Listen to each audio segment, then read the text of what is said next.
नौजवान दोस्तों, अजीज़ बच्चों, एक बात ज़िंदगी में पल्ले से बांध लेना, ज़िंदगी में ख्वाहिशात ज़्यादा ना बढ़ाना।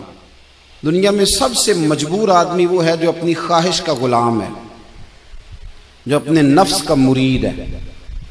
ना ख्वाहिशें बढ़ाना मतलब घर में सुबह का नाश्ता करते वक्त ये प्लान करना कि आज शाम मैंने बर्गर खाना है, ये दुरुस्त नहीं है। दोपहर की रोटी घर में अच्छी पकी हुई है, अम्मा ने पसीना उठा के पकाई है, पर साहब कह रहे हैं नहीं, मेरा नफ्स कहता है कि आज मैंने ना पिज़्ज़ा ही खाना है। नफ्स की ख्वाहिशात को ना बढ़ाना, ये बंदे को गुलाम बना लेती। दुनिया में ज़्यादातर गुनाह रोजी रोटी के लिए नहीं होते, कि जो लोग जुर्म करते हैं, डाके डालते हैं, करप्शन करते हैं, ये ज़्यादातर नफ्स की ख्वाहिशात के लिए। इन्हें दूसरे की गाड़ी परेशान करती है, इन्हें बंगला परेशान करता है। आपको पता है नबी करीम अलैहिस्सलाम ने एक दुआ मांगी है।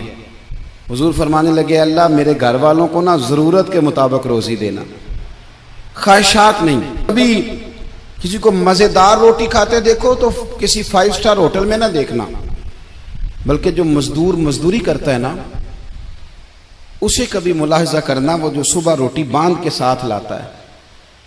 2 रोटियां जब वो लाता है तो रोटियों के बीच अचार होता है, और दोपहर का जब वक्त ढलता है तो साहब वो अचार ज्यादातर पोने को लग जाता है कपड़े को, और मजदूर के कपड़े भी मैले कुचैले होते हैं। वो जो होटलों में जाके रोटी खाते हैं तो वो ढब से बिस्मिल्लाह नहीं पढ़ते, वो ढब से शुक्र अदा नहीं करते, उनको तो किसी को पाल्टी डाली होती है, वो खा रहे होते। मजदूर जब वो खाना खाने लगता है ना मेरे अजीज, तो वो पहले हाथ धोता है, फिर किसी से उधार गिलास लेके पानी भरता है, और फिर वो जब बैठ के वो रोटी खा रहा होता है ना, तो लगता है दुनिया का सबसे मजेदार खाना यही खा रहा है। और फिर जब उसको लफ्ज भी सही नहीं आते कि शुक्रिया कैसे अदा करना है, खाने के बाद की दुआ भी पूरी नहीं आती, पर जब वो 2 रोटियां खा के आसमान की तरफ देखता है तो उसकी आंखों की रोशनी बताती है कि इसने रिज़्क़े हलाल खाया है, और जो खाया है उस पर अपने रब का शुक्र भी अदा किया है। ख्वाहिशात को वसी न करो, वसी न करो ख्वाहिशात को कभी भी जिंदगी में। डॉक्टर इकबाल के बेटे ने खत लिखा था इकबाल को कि अब्बा जी आप तो लंदन में हैं, तो मुझे कुछ फीस देनी है, तो अगर इजाजत दें तो मैं किसी से उधार ले लूं। आप ना माँ और बाप को कभी कभी कटहरे में खड़ा कर देते हो जब कहते हो कि पिकनिक जा रही है मरी, जहां से मर्जी उधार लेके दो। आपको पता है फिर आपका बाप बेचारा क्या करता है, किसी के सामने हाथ फैलाना पड़ता है तो बड़ी कमजोरी होती है। वो जब एडवांस मांगता है ना जाके फैक्ट्री के मालिक से कि मेरे बेटे को सैर को जाना है, यानी तेरे नफ्स की ख्वाहिश है और वालिद की गर्दन झुक गई, ये कितनी तकलीफ की बात।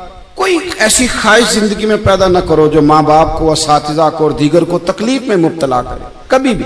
इकबाल के बेटे ने कहा अब्बा कुछ उधार ले लूं, मेरी जरूरत है। तो अल्लामा इकबाल ने जावेद के नाम पूरी नज़म लिख भेजी, दियारे इश्क में अपना मकाम पैदा कर, नया जमाना नए सुबह शाम पैदा कर, खुदा अगर दिले फितरते शनास करे अता तुझको, सुकूते लाला और गुल से कलाम पैदा कर। और कहने लगे मेरा तरीक अमीरी नहीं फकीरी है, बेटे खुद ही न बेच गरीबी में नाम पैदा कर।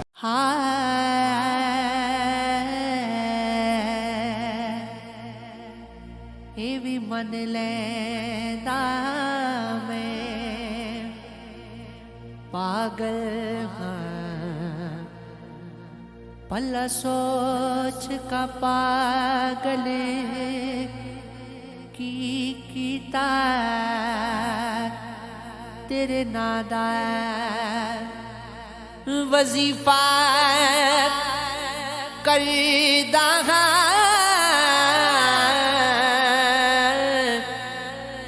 पल सोच कामिल कीता मैनू दीन जहान दी खबर नसी, पल सोच गवाफिल कीता अजनाम मुस्तफा उजड़िया